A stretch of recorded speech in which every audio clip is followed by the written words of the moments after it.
Police की 25 टीमें, बड़ा जाब्ता आपके इलाके में बजरी तस्करों के घर ठिकानों पे पहुंच गया और ताबड़तोड़ कार्रवाई कर रहा है। मुझे निजी जानकारी तो नहीं है, पर पुलिस अपनी कार्रवाई करेगी और अवैध बजरी पर लगाम लगाना ये पुलिस का और सरकार की ड्यूटी है। वैध बजरी मार्केट में आवे, जिनको उपभोक्ताओं को मिले, ये भी हमारे लिए ज़रूरी है। अनावश्यक बजरी का पैसा उपभोक्ताओं को नहीं लगे, ये भी ज़रूरी है। लेकिन बजरी के नाम पर अवैध धंधा करना ये किसी भी रूप में ठीक नहीं है। और अगर पुलिस ने कार्रवाई की है तो ठीक है, वो हमारा भी मानना है कि अवैध बजरी माफियाओं के खिलाफ पुलिस को कार्रवाई करनी चाहिए और सख्त कार्रवाई करनी चाहिए। राजस्थान जो महाराणा प्रताप के लिए जाना जाता है, आज की जयंती है, क्या संदेश आप? देखिए, इतिहास में इतना त्याग, तपस्या और मातृभूमि के समर्पण का उदाहरण और नहीं मिलेगा। जिन्होंने अपने परिवार को, अपने स्वयं को पूरी किसी भी झंझटों में झेलते हुए भी मातृभूमि के लिए हमेशा रक्षा करने का प्रण लिया और अपने सामने घास की रोटी जो बिलावड़ा ले गया और बच्चा रोने लगा, उस परिस्थिति में भी उन्होंने मातृभूमि को महत्व दिया।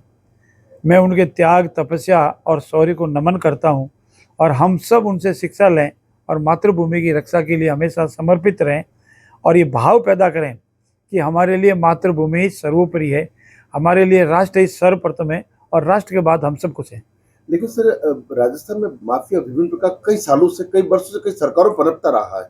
टीकाराम जूली का चूंकि विपक्ष के नेताओं का आरोप लगाना अपनी जगह स्वाभाविक हो सकता है, लेकिन क्या आपको लगता है कि इस सरकार में इतना माफिया पनप गया जितना पहले की सरकार में नहीं?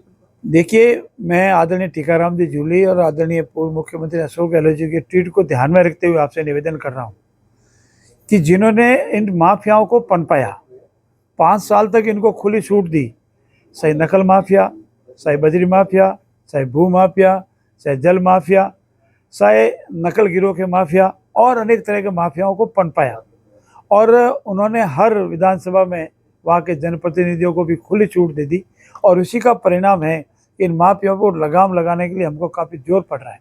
लेकिन हम 100% आप देख रहे हैं, चाहे बजरी माफिया हो, चाहे जल माफिया हो, चाहे भू माफिया हो, चाहे नकल माफिया हो, कोई माफिया हो, इन सब माफियाओं पर लगाम लगाएंगे। निष्पक्ष और पारदर्शिता से कार्य होगा। हमारे कार्यकाल में जितने भी परीक्षाएं हुई है वो पूर्ण रूप से निष्पक्ष और पारदर्शिता से हुई है और उनके कार्यकाल में जितनी भी परीक्षाएं हुई है धीरे धीरे वो सब खुल रही है। कहीं तो मार्कशीट फर्जी है, कहीं डम्मी कैंडिडेट बैठ गए, कहीं पेपर लीक हो गए, कहीं और कुछ हो गए। इन सब की जांच होगी, जो भी दोषी है वो सजा पाएगा। सर, गर्मी का टाइम है और लगातार कटौतियां चल रही है। हालांकि जो हवा का वेग था उसके खंभे टूटे, लेकिन फिर भी बहुत ज्यादा कटौती हो रही है, लोग परेशान हो रहे हैं, धरने प्रदर्शन। ये आपकी बात सही है। इस 2-3 दिन के जो अधड़ आया, जो तूफान आया, उससे बिजली विभाग में काफ़ी नुकसान हुआ। खंभे टूट गए, तार टूट गए, कहीं कुछ और हो गया। लेकिन मेरी जानकारी अनुसार कल तक सारे जगह पर रेस्टोर हो गए हैं और बिजली तंत्र फिर ठीक हो गया है। लेकिन पानी का तंत्र भी अभी तक पूर्ण रूप से एकदम सही हो गया वो नहीं है, क्योंकि पानी आने में भी देरी हुई। लेकिन मुझे पूर्ण विश्वास है कि धीरे धीरे हमने जो कंटीजेंसी प्लान बनाया है, टैंकर हमारे जा रहे हैं, जलापूर्ति भी हो रही है और धीरे धीरे पब्लिक की आवश्यकता के अनुसार पूर्ण रूप से जलापूर्ति करेंगे और कहीं कोई तकलीफ नहीं आएगी। जहाँ कोई ज़रूरत पड़ जाएगी टैंकर के मार्फत भी व्यवस्था करेंगे, लेकिन पब्लिक को उसकी आवश्यकता के अनुसार पेयजल उपलब्ध कराएंगे। ये हमारा संकल्प है। हमारे यशस्वी मुख्यमंत्री भजनलाल जी ने भी बार बार विषय लेकर के कलेक्टर को इसमें निर्देशित किया है। हम सबको भी निर्देशित किया कि अपने अपने क्षेत्रों में सतर्क रहें, प्रशासन की सहायता करें, प्रशासन को सतर्क करें और मॉनिटरिंग करें कि पेयजल को लेकर या बिजली लेकर जनता में कोई परेशानी नहीं हो।